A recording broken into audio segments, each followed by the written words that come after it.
Bien, vamos a dar comienzo a esta sesión. Bienvenidos a todos. Mi nombre es Alberto Gómez Toribio. Creo que ya muchos me conocéis porque la mayoría de los que estáis aquí formáis parte de una u otra forma de la comunidad de Criptoplaza. Y como sabéis, esta sesión tiene por objeto dedicar unos minutos a entender mejor el fenómeno de los NFTs en sus diferentes verticales, tanto los PFPs, las obras de arte, como los NFTs que se utilizan para representar elementos en videojuegos, y además hablar sobre el curso de formación que vamos a impartir el próximo 4 de noviembre y que tiene por objeto acompañar a personas que consideramos de alto potencial y que o bien quieren montar una compañía en el ámbito de la Web3 o bien desean iniciar proyectos desde sus propias corporaciones. La idea es que tanto Jesús como yo invirtamos nuestro tiempo en formar a todo nivel a estas personas para después poder acompañarles en sus proyectos.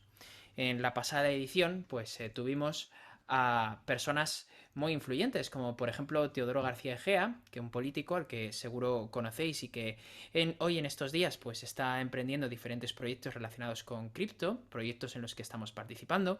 Tuvimos al director de innovación de Mau, que hoy, por ejemplo, pues ha iniciado una iniciativa con nosotros que se llama Sandbox Europea para la Web3, de la que forman parte tanto DAOs como corporaciones.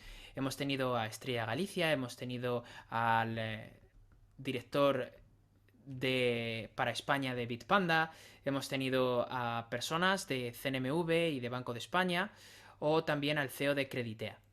Todas ellas han sido personas seleccionadas en la primera edición con un único objeto. Sabemos que son personas que si hemos aceptado es porque van a hacer algo en el ecosistema y queremos acompañarles. Desarrollar una relación muy estrecha con ellos durante el curso, formándoles y acompañándoles como mentores para después poder invertir en sus proyectos. Así que bueno, el curso, como veis, es un curso hecho a medida, que probablemente tenga un contenido que no vais a encontrar en ningún otro lugar, por varias razones, principalmente porque en Criptoplaza tratamos de estar muy en contacto con agentes que no suelen involucrarse con otras escuelas de formación u otros entornos, como son por ejemplo las DAOs, y porque tiene un componente de networking muy importante. Durante el curso presentamos a personas como por ejemplo Facu de Wayern, por ejemplo al CEO de Atlas DAO, Marwan, o a muchas otras personalidades del ámbito de las DAO y de los NFTs, a las personas que forman parte del curso. Se trata de desayunos muy a medida, donde hacemos intros y aseguramos que después se van a poder establecer sinergias entre estas personas y los alumnos del curso.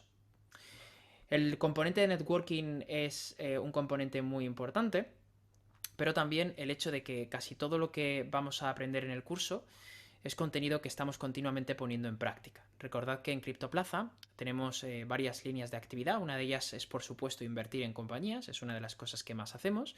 Hemos invertido en casi todas las compañías del sector, desde, por ejemplo, Onis hasta Anlasdao, o, por ejemplo, somos parte activa de la gobernanza de proyectos como Maker. Pero lo más importante es que la mayoría de cosas que vamos a enseñar en el curso, que tienen que ver, por ejemplo, con la gestión de capital, son cosas que ponemos en práctica nosotros en nuestro fondo, porque de eso vivimos. Este curso es algo que hemos decidido impulsar muy en serio, desarrollando 4 ediciones a lo largo del año. Y bueno, en realidad era algo que no sabíamos si íbamos a seguir haciendo después de la primera edición, pero como digo, lo que tratamos es de desarrollar esas relaciones con personas de alto potencial y lo cierto es que nos ha ido también en la primera edición con los proyectos que han salido que vamos a seguir desarrollándolo en el futuro. Así que lo que vamos a hacer hoy es, para todos aquellos que estéis pensando si esto es para vosotros o no, os diré que en realidad se trata de algo que tiene más que ver con la motivación que con los conocimientos iniciales, porque partimos desde cero. Las personas que se apuntan no tienen conocimiento ni en finanzas ni en tecnología. Y dicho esto, vamos a tratar uno de los aspectos en los que por supuesto se profundiza en el curso, que son los NFTs. El fenómeno de los NFTs es un fenómeno que surge allá por el año 2017, como sabéis, con un proyecto que, bueno, pues en general trata de que adoctrinemos a pequeñas mascotas que se van a poder reproducir mezclándose entre sí. Son los famosos CryptoKitties. Con un estándar de token que se introduce en aquel momento, que es un token que a diferencia de, por ejemplo, cualquier otro token fungible, pues estos tienen asociada una lista de metadatos única a cada uno de ellos. En el caso de las mascotas de CryptoKitties, se trata del color del pelo, se trata de elementos visuales, y ese conjunto de propiedades se asocia al token para definirlo de forma única. Es después un algoritmo del propio juego el que interpreta ese conjunto de propiedades para representarlas de forma gráfica, y es así como se construyen los famosos CryptoKitties. Tiene su origen, como digo, en el año 2017, y en ese momento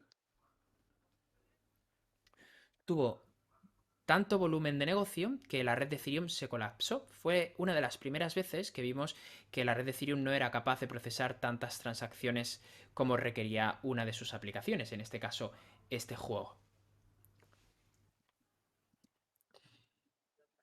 Tiempo después empezaron a surgir otros proyectos relacionados con los NFTs, algunos de ellos relacionados con videojuegos, otros con obras de arte y muchos relacionados con tokens de utilidad, NFTs que permiten acceder a espacios, representar tickets para acceder a eventos y muchas otras cosas.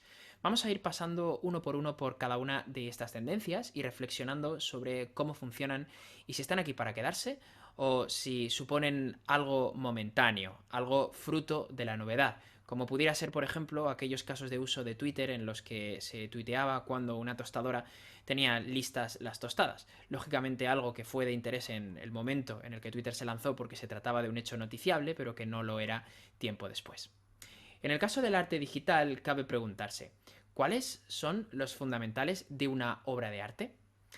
Resulta que estamos viendo cómo se compran y venden fotografías digitales, a veces hechas de forma digital, como monos o como punks, en Internet por millones de dólares. ¿Es esto algo pasajero? ¿Cuál es el motivo detrás de estas compras? Lo primero que debemos preguntarnos es cuáles son los fundamentales de una obra de arte, para entender si esto, ante lo que nos encontramos, es arte o no lo es, y si es valorable y en cuánto. Veréis, imaginad que tenemos una obra de arte que es muy popular en España, pero solamente en España. Y que tenemos otra obra de arte diferente que es muy popular en, por ejemplo, el Congo, pero solamente en el Congo. Tomo este ejemplo porque se trata de un país donde las personas tienen menos poder adquisitivo de media que las personas que viven en España. Si os preguntase cuál de las dos obras de arte creéis que vale más, entendiendo la de España como una obra que solamente es conocida en España y que solamente se puede comprar aquí, y la otra como una obra de arte que solo se puede comprar allí, ¿cuál de las dos creéis que vale más? Bueno, intuitivamente diríamos que la que es popular en España, y el razonamiento que estamos haciendo de forma intuitiva es el de que hay muchos ojos puestos sobre esa obra de arte, es decir, hay mucho interés, y además el poder adquisitivo de las personas que tienen sus ojos puestos en esa obra de arte es alto, es más alto en un lugar que en otro, por lo tanto, en el lugar donde es más alto, la obra de arte podría llegar a alcanzar cotas superiores en valoración, la gente podría llegar a pagar más por ella. Bien, es un razonamiento muy interesante, porque esta es precisamente la forma en la que las obras de arte habitualmente alcanzan unos valores muy altos. Fijaos en esta. Esta es una de las obras de arte más valiosas del mundo. Se trata de la Gioconda. Y la Gioconda fue robada hace casi 80 años y fue un evento que se cubrió en prensa. Al cubrirse en prensa, se hizo tremendamente popular, mucho más popular que otras obras de arte. Además, esta obra de arte ha aparecido en numerosas ocasiones, tanto en programas de televisión, como en libros o incluso en películas. Esta es una de las razones por las que hay muchos ojos puestos sobre esta obra de arte. Debido a que algunos de esos ojos, muchos, tienen un poder adquisitivo muy alto, es probable que si esta obra se pone a subasta, alcance pues una valoración muy alta. Y este es el motivo por el que esta obra de arte es más valorada por los expertos que otras obras de arte. No tiene que ver con componentes relacionados con la pintura o incluso el movimiento al que pertenecen, el expresionismo o en general, por ejemplo, el cubismo, no tiene que ver en realidad con nada de eso, sino que tiene que ver con la cantidad de personas que siguen ese movimiento. Si el cubismo es un movimiento más popular, con un número mayor de seguidores de ojos puestos en sus obras que otro movimiento, el cubismo será más valorado en términos de mercado. Así que cabe reflexionar ahora cuál de estas dos imágenes es más popular. A la derecha tenemos un meme y a la izquierda tenemos una obra de Picasso. Picasso es sin duda un pintor muy popular y sus obras, solamente por el hecho de que las haya pintado él, cotizan caras en el mercado. Pero la imagen de la derecha es un meme, y los memes también tienen un impacto muy grande sobre el mercado. Normalmente son tremendamente populares, se utilizan para un montón de cosas y se les asocian componentes normalmente emocionales. Por ejemplo, a la hora de referirnos a algo de forma graciosa o de caricaturizar una situación determinada. Este meme de la derecha se vendió, en este caso, por $500.000, introduciendo un sistema de royalties, y el de la izquierda, pues podríamos decir que en algún momento de su historia también se comercializó por la misma cantidad de dinero. Cuando hablamos de este tipo de cosas, hay que entender que los elementos digitales son elementos a los que de forma más sencilla se les puede aplicar el marketing digital, y es por esto que en muchos casos pueden llegar a alcanzar valoraciones muy altas. El segundo punto que tenemos que plantearnos es, bien, tenemos elementos que son digitales y que por tanto pueden ser muy populares, dado que podemos utilizar herramientas digitales para promocionarnos. El siguiente punto sobre el que cabe reflexionar es cuál es el poder adquisitivo de la audiencia objetivo. Del mismo modo que en la reflexión inicial, donde hablábamos sobre que una obra de arte popular en España sería más valorada que una obra de arte popular en el Congo, hablamos de obras de arte, hablamos de elementos digitales que se corresponden o están relacionados con la cultura y que están dirigidos a un target de personas que tienen millones de dólares. Así que este es uno de los motivos por los que estas obras de arte valen millones de dólares. Si hablásemos de obras de arte que están dirigidos a adolescentes en edad aún no de trabajar, por lo tanto con bajo poder adquisitivo, pues hablamos de un target de productos que puede tener una horquilla de precio diferente. Pero aquí nos estamos dirigiendo a ese tipo de público. Así que es natural que estas obras de arte coticen al precio al que lo hacen. El siguiente punto sobre el que tenemos que reflexionar es sobre la autenticidad, qué es lo que significa poseer una obra de arte. Bueno, en realidad, cuando hablamos de poseer una obra de arte, como la Gioconda, yo puedo tener la Gioconda original o esta otra que venden en Amazon. Aunque las dos fuesen indistinguibles, estaríamos de acuerdo en que la original tiene un valor diferente. Y eso es así porque cuando adquirimos una de estas obras de arte, en realidad de lo que estamos hablando es de satisfacer algo que en la pirámide de Maslow está en la cima, que es el estatus social. Cuando adquirimos una de estas obras de arte no lo hacemos en realidad por lo bonita que es, sino que puede que nos guste, lógicamente, pero lo hacemos en realidad porque sabemos que muchas otras personas lo consideran un objeto deseable. Así que esta es una de las razones por las que ese objeto y no otro es el que adquiere esa valoración. Y no tiene tanto que ver con lo bonito que es, sino también con el hecho de que es único y de que hay otras muchas personas que también desean ese objeto y no un objeto igual. Así que el hecho de que los NFTs puedan ser únicos es, por supuesto, una de las razones por las que alcanzan los valores que alcanzan. La tercera razón puede no ser trivial. Veréis, tiene que ver con la cultura. Cuando queremos buscar algo nuevo, algo que en general va a suponer una tendencia en el futuro, uno de los mejores lugares en los que podemos buscar es en la contracultura. La contracultura es toda aquella cultura que establece, bien a través de valores, formas de expresión o lenguaje, algo contrario a la cultura establecida. Por ejemplo, en los 60 lo eran los hippies. Los hippies introducían aspectos tan disruptivos en aquel momento como era el aborto, el divorcio o en general el feminismo y la democracia participativa. Desde luego no hemos acabado volviéndonos hippies, pero es cierto que esos valores se introdujeron en el debate público y poco a poco formaron parte de la cultura predominante. Y hoy tenemos divorcio, tenemos aborto y tenemos muchas otras cuestiones en nuestra sociedad que consideramos parte de la cultura dominante o de la cultura establecida.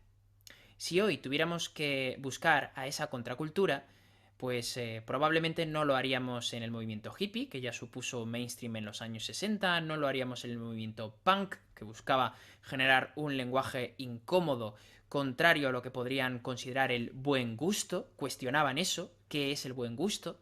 Aquí hablamos de cosas en nuestros días, como por ejemplo la soberanía monetaria, la resistencia a la censura, la libertad de expresión, y todo eso son valores que están asociados a una contracultura que es la contracultura cripto. Cuando surge un nuevo fenómeno cultural, que además es contracultura, busca normalmente formas de expresarse. Las personas que forman parte del movimiento necesitan encontrar formas de demostrar que pertenecen a esa cultura. Los hippies vestían de una forma determinada, si eres vegano no comerás carne, y si eres una persona del mundo cripto, pues probablemente decidas tener una parte de tu patrimonio en activos que no son incautables, por ejemplo, y que son resistentes a la censura, y primarás el uso de servicios que tienen esas propiedades. Independientemente de que, oye, pues eso esté bien o mal, porque podemos reflexionar sobre ello. Pero son cosas que pertenecen a ese movimiento. Los NFTs suponen una forma de expresión de esa cultura. Es que cuando se produce una brecha social, cuando se genera un nuevo tipo de cultura, las personas que forman parte de él necesitan formas de expresar que pertenecen a esa cultura. Así que los NFTs se han convertido en una forma de expresar eso. Y por eso también adquieren las valoraciones que adquieren. Los NFTs no solamente sirven para representar, por cierto, obras de arte, sirven para otras muchas cosas. Vamos a ver algunos de los casos de uso. Uno de los más populares, que seguro muchos ya conocéis, es el fenómeno de los POAP. POAP son las siglas de Proof of Attendance Protocol. Por cierto, CryptoPlaza es POAP España desde hace muy poco. POAP ha delegado en diferentes socios el desarrollo de negocio en diferentes países. En Francia está POAP Francia y aquí en España somos nosotros. POAP es un protocolo que se ha hecho tremendamente popular y aunque cualquiera puede crear NFTs que sirven para probar la asistencia a un evento o, por ejemplo, el haber conocido a alguien, el típico POAP de You've Met Me, lo cierto es que POAP se ha convertido en un estándar y por eso POAP tiene más valor que otros NFTs que se dedican a hacer lo mismo. Así que POAP es un caso de uso diferente para el que también se están empleando los NFTs. Vamos a ver otro caso de uso y vamos a reflexionar sobre él. El fenómeno de los PFPs. ¿Cómo exhibimos estatus en un entorno digital? Veréis, los PFPs son tipos de NFTs que están diseñados para que podamos usar la imagen asociada a ese NFT con una imagen que suele ser una cara o suele ser algo que vamos a usar como avatar. Y es que PFP son las siglas de Profile Picture Project. Estos NFTs, donde probablemente los primeros y los más populares sean los CryptoPunks, pero también tenemos otros como los Bored Apes Yachts Club, son NFTs diseñados para eso, para ser usados como avatares en redes sociales. Y son NFTs asociados también al lujo, asociados a la exclusividad. Son NFTs muy caros. Ya os he dicho antes que expresar la pertenencia a un grupo social es para muchas personas importante. Por ejemplo, expresar que tienes buen gusto y que estás interesado por el arte o que eres una persona cultivada, pues puede estar relacionado con poseer obras de arte, además de un movimiento concreto, quizá del cubismo y no de, otro tipo de movimiento. Así que aquí hablamos de lo mismo. Las personas adquieren este tipo de PFPs, de NFTs, que en muchos casos están valorados en millones de dólares, porque la forma de exhibir estatus a través de internet ya no es comprarte un bolso de Louis Vuitton o unas zapatillas muy caras o un Rolex, dado que va a salir poco por la webcam. En este caso a mí me estáis viendo de cintura para arriba y probablemente no podáis apreciar muchos detalles. Así que tener, en este caso, un NFT en las redes sociales es una buena forma de expresar estatus. ¿Y por qué expresar estatus es algo importante para los seres humanos? Bueno, pues porque somos principalmente seres sociales. Y una vez cubiertas las necesidades básicas, como por ejemplo tener un techo, poder comer todos los días, empezamos a preocuparnos por cómo nos relacionamos con otros. Y empezamos a preocuparnos por cómo queremos encajar en la sociedad y cómo queremos que nos perciban. Por eso nos vestimos de una forma determinada, vamos a la peluquería una vez por mes y en general hacemos las cosas que hacemos. Por cómo nos perciben otros. Esas otras herramientas que no son básicas y que sirven, representan cosas relacionadas con funciones psicológicas, pues son en general elementos de lujo. Un coche tiene una función práctica, pero un Ferrari no tiene una función práctica. De hecho, es probable que sea mucho menos práctico tener un Ferrari que otro tipo de coche. Es mucho más caro de mantener, no puedes ir con el Ferrari por cualquier sitio. Y tiene una función psicológica. Pero es que el valor de esa función psicológica es probablemente mayor que el valor de la función propia de un coche. Y por eso la gente se compra un Ferrari y lo hace principalmente para satisfacer esas otras necesidades que todos los seres humanos tienen.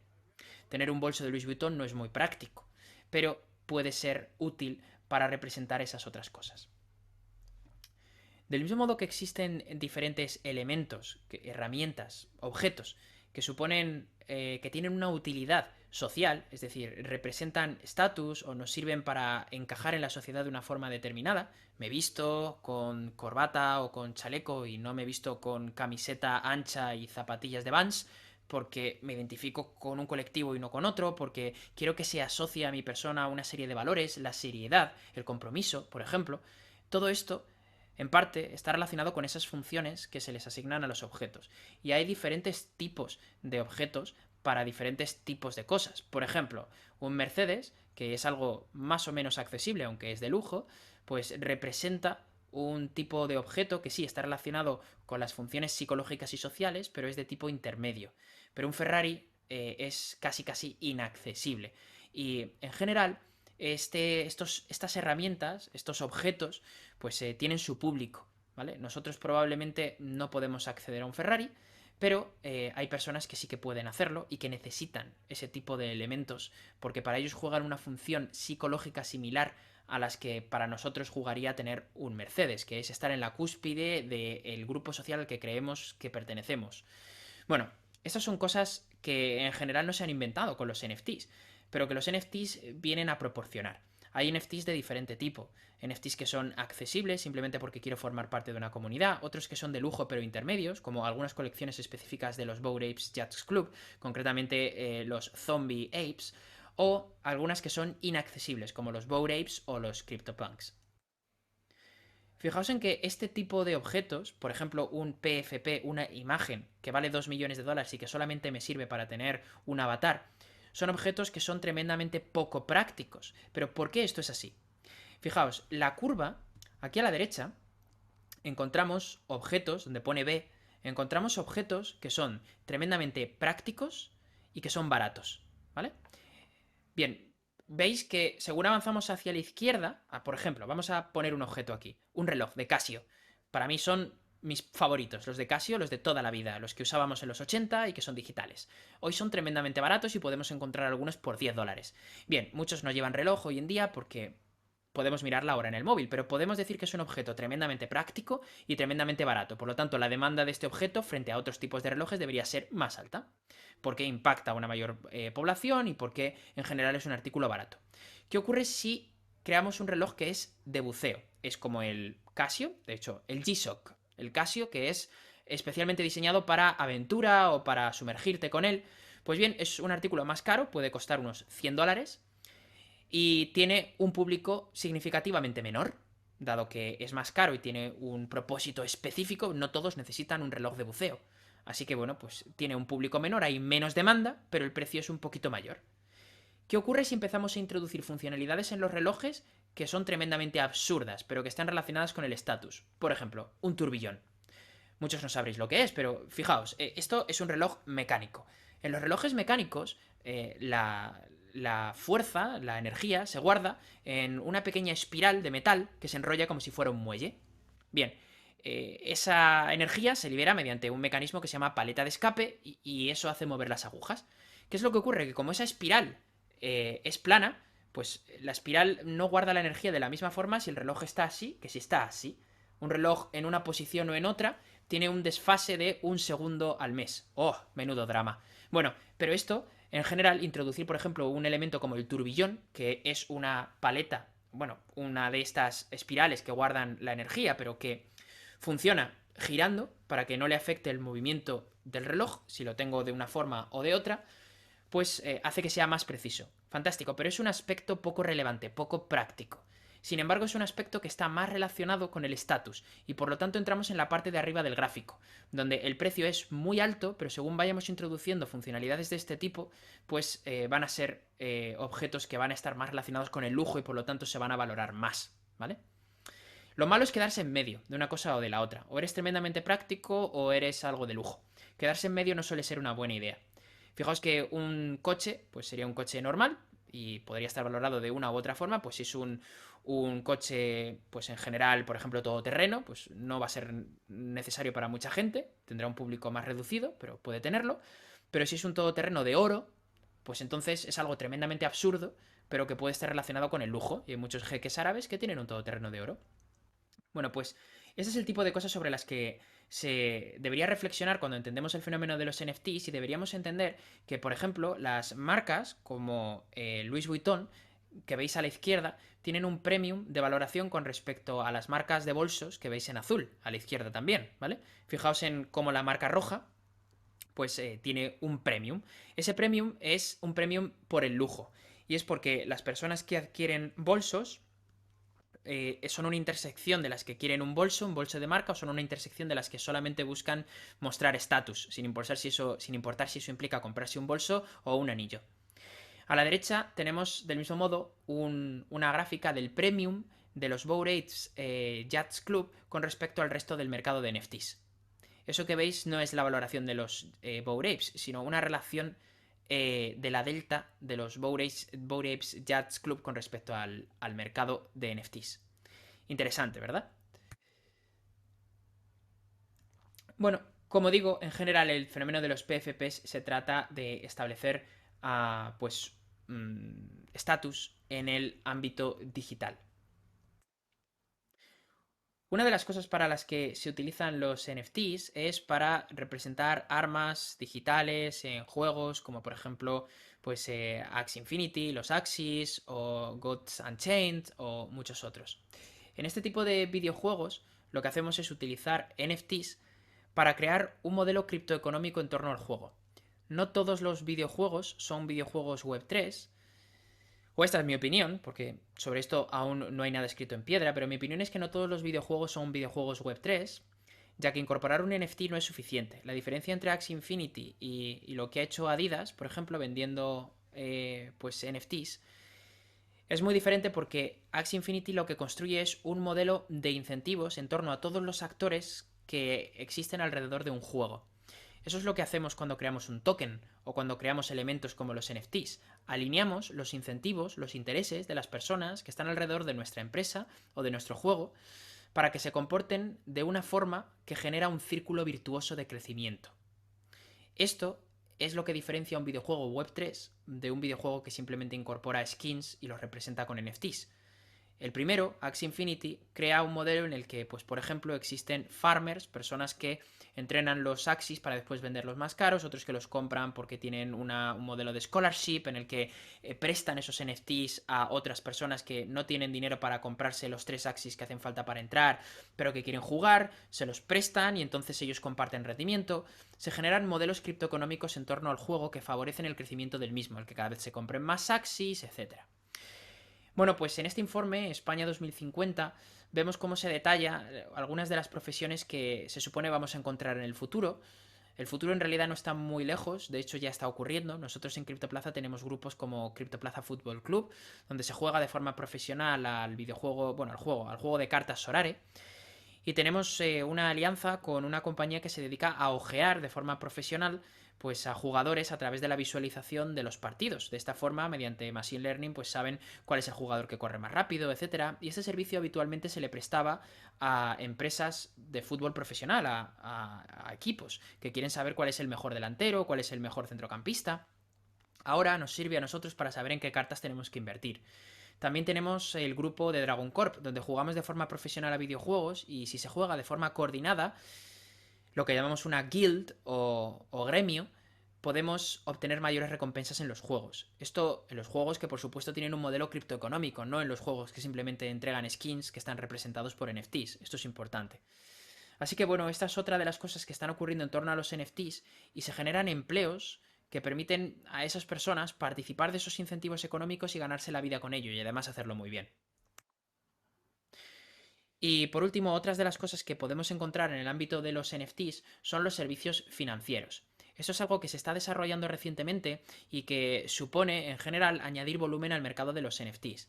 Fijaos que Bitcoin, por ejemplo, se creó en el año 2008 y solamente pudimos hacer una cosa con él, que es invertir en Bitcoin, pagar anecdóticamente en algunos sitios y hacer pocas cosas más, hasta que se crearon servicios financieros, tales como por ejemplo los derivados. Cuando se crean derivados, podemos, por ejemplo, ceder el riesgo de la volatilidad del Bitcoin a otra persona.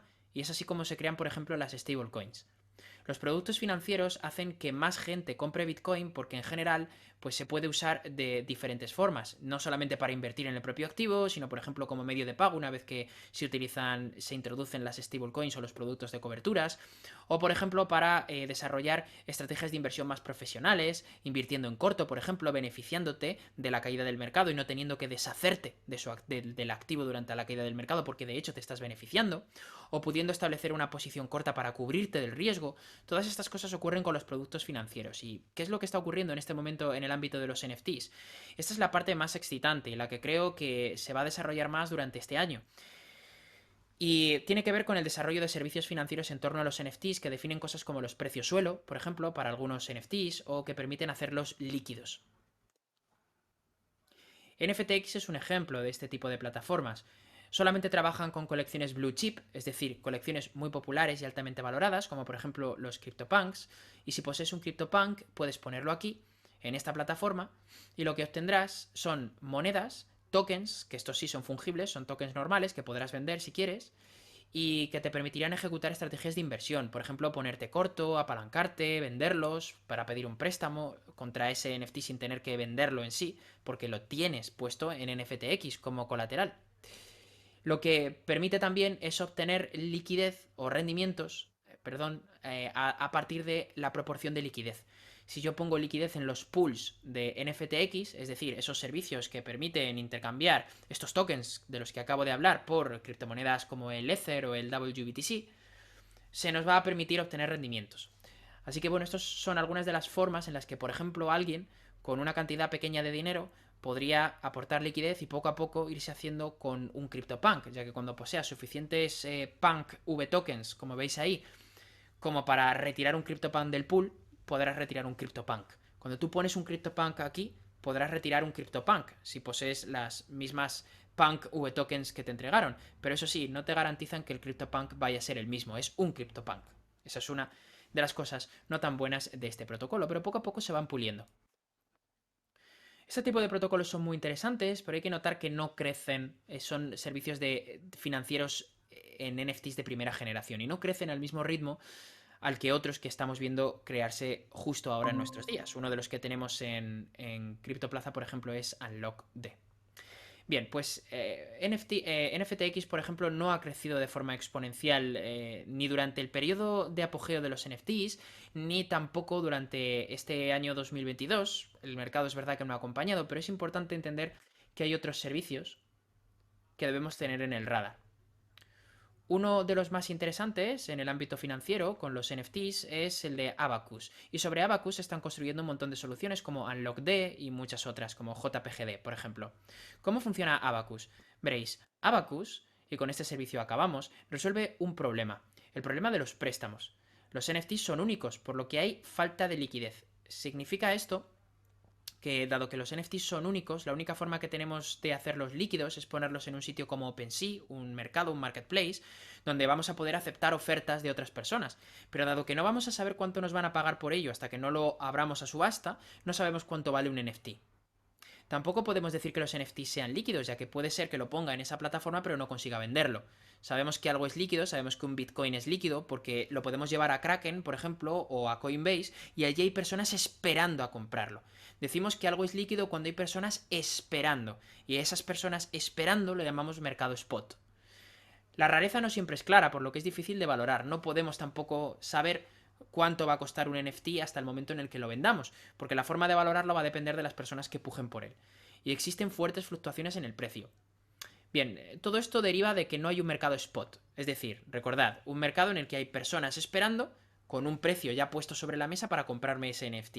Es decir, si yo quisiera vender el NFT, pues podría tener un conjunto de ofertas de personas a un precio fijo para que yo se lo dé y no haya que negociar absolutamente nada. Así es como funcionan los libros de órdenes de los exchanges. ¿Cómo resuelve este problema Abacus? Bueno, pues fijaos, lo que hace Abacus es lo siguiente. Imaginad que yo tengo un NFT y que ese NFT pues vale, en fin, pues 100 Ether. Yo lo pongo en esta plataforma que me va a permitir tomar un préstamo contra ese NFT sin necesidad de venderlo. Y lo que va a hacer esta plataforma es anunciarlo. Alberto quiere tomar un préstamo con este NFT. Señores, ¿cuánto creen que vale este NFT? Entonces habrá personas que lo que hagan sea valorarlo a título individual y decir, yo veo el NFT de Alberto, yo creo que vale 10 Ether, dice uno. Así que voy a poner un Ether en la plataforma. Llega otra persona y dice, yo también creo que vale 10 Ether, pero voy a poner solo un Ether aquí. Ya hay 2 Ether en la plataforma. Así que, a ver, perdonad, que creo que hay gente tratando de entrar. Sí, sí, continuamos. Otra persona pone otro Ether, así que ya hay 2 Ether puestos ahí. Se bloquean durante 3 meses. ¿Y por qué esas personas van a bloquear su Ether durante 3 meses? Porque veréis, yo voy a tomar un préstamo y la plataforma, ¿cuánto creéis que me va a entregar de valor por mi NFT? 2 Ether. Es lo que tiene ahí bloqueado. La plataforma no asume ningún riesgo, sabe que si yo no devuelvo el préstamo va a tomar el Ether de esas 2 personas. Esas 2 personas lo saben, están asumiendo riesgo. Así que cuando yo tome el préstamo de 2 Ether, voy a tener que devolverlo con intereses. Y esos intereses es lo que van a obtener esas 2 personas. Pero ¿qué ocurre si no lo devuelvo? Bueno, en ese caso se subasta. Y si esas personas hicieron bien su trabajo de valoración y el NFT vale efectivamente 10 Ether, se van a obtener 10 Ether por ese NFT y 5 Ether van a ir para una persona y 5 Ether para la otra. Así que les habrá salido muy rentable. En cualquier caso, esas 2 personas están asumiendo riesgo, pero no lo asume la plataforma. Y en cualquier caso, yo voy a tener un precio spot por mi NFT. Yo lo pongo ahí y sé que puedo tomar un préstamo de 5 Ether, porque ese es el precio spot del NFT. Es muy interesante este modelo y se están construyendo un montón de servicios financieros, pero en general me parece que esto es lo que marca la diferencia y un punto de inflexión muy importante en el ámbito de los NFTs, ya que con este tipo de servicios los NFTs definen un precio suelo, los NFTs son totalmente líquidos, cualquier tipo de NFT, y en general se pueden usar para cosas como, por ejemplo, ponerlos como colateral para operar en un mercado de derivados. En un mercado como DYDX, tú entras y pones colateral en USDC. Y entonces puedes abrir posiciones de compra de Bitcoin, de venta, de lo que quieras. Son derivados, ¿vale? Aquí podrías entrar poniendo un NFT como colateral. Mediante mecanismos o plataformas como Abacus, consumiendo ese servicio, sabríamos cuál es la valoración spot del NFT y por tanto se podrían utilizar de forma líquida. Pensad en qué es lo que ocurre cuando la gente ya no tiene la necesidad de vender los NFTs, porque existen servicios como estos. Pues lógicamente que los NFTs tienen un precio más estable y lógicamente que incrementan su valoración. Una casa vale más si es líquida que si no lo es. Si una casa pues puede estar valorada en 10 millones, porque, en fin, tiene piscina y cocina con isla, fantástico, y está en el barrio de Salamanca. Pero si no es líquida, si no se puede vender porque no hay compradores, probablemente se tenga un premium de valoración si la casa se puede vender exactamente un día después de que yo la ponga a la venta. Por eso las plataformas de venta de inmuebles tipo ClickPiso te dan un descuento. Fijaos, porque, bueno, pues tener una casa que es líquida tiene una prima de valoración. Cualquier cosa que sea líquida en general se valora mucho mejor por el mercado que una cosa que no lo es. Tiene un premium de valoración. Y eso es lo que va a ocurrir con todo el mercado de los NFTs si estas plataformas prosperan, como parece que lo están haciendo. Sin más, dando por finalizada esta sesión, recordad que este es uno de los temas que vamos a tratar y en profundidad en el curso. Una de las personas a las que vamos a invitar, de hecho, para hacer networking con él es Jorge Snura, que es el CEO de UnlockD, que es una de las compañías que más valor está aportando en el ámbito de los servicios financieros de DeFi, en el ámbito de los NFTs. Y bueno, lo que hace su protocolo es, además de bloquear los NFTs para permitirte tomar un préstamo con mecanismos similares a los que he descrito, es permitir que tu NFT, mientras está bloqueado y mientras has tomado un préstamo por él, pueda seguir siendo usado en videojuegos. Ya que lo que podrás hacer es usarlo en videojuegos, si es una nave de Star Atlas, por ejemplo, pero no podrás transferirlo a otra persona. Está bloqueado, está pignorado, por así decirlo. Sin más, recordaros que el curso de inmersión comienza el viernes 4, que tenéis un descuento si os apuntáis antes del día 13 y que si sois personas que ocupáis un cargo directivo o que tenéis intención de dedicaros a full time al sector, trabajando para una DAO o liderando un proyecto, este es un curso que deberíais hacer. Si no estáis planteando tomar una posición en el sector, este no es un curso para vosotros. Si simplemente buscáis aprender, tenemos otros cursos. Este curso, que como veis tiene un precio pues relativamente alto y que está destinado a que suponga un esfuerzo tanto para las personas que se apuntan como para nosotros, que hacemos un esfuerzo muy alto. Nosotros no impartimos formación en ningún otro sitio, ¿vale? Me refiero a Jesús y a mí. Lo hacemos principalmente porque tratamos de acompañar a esas personas, tratamos de formarlas desde cero hasta un nivel experto y de invertir en sus proyectos y acompañarles después del curso. Así que si estáis pensando en hacer algo, este es vuestro curso. Sin más, os agradezco un montón que hayáis participado en esta sesión y doy paso a las preguntas.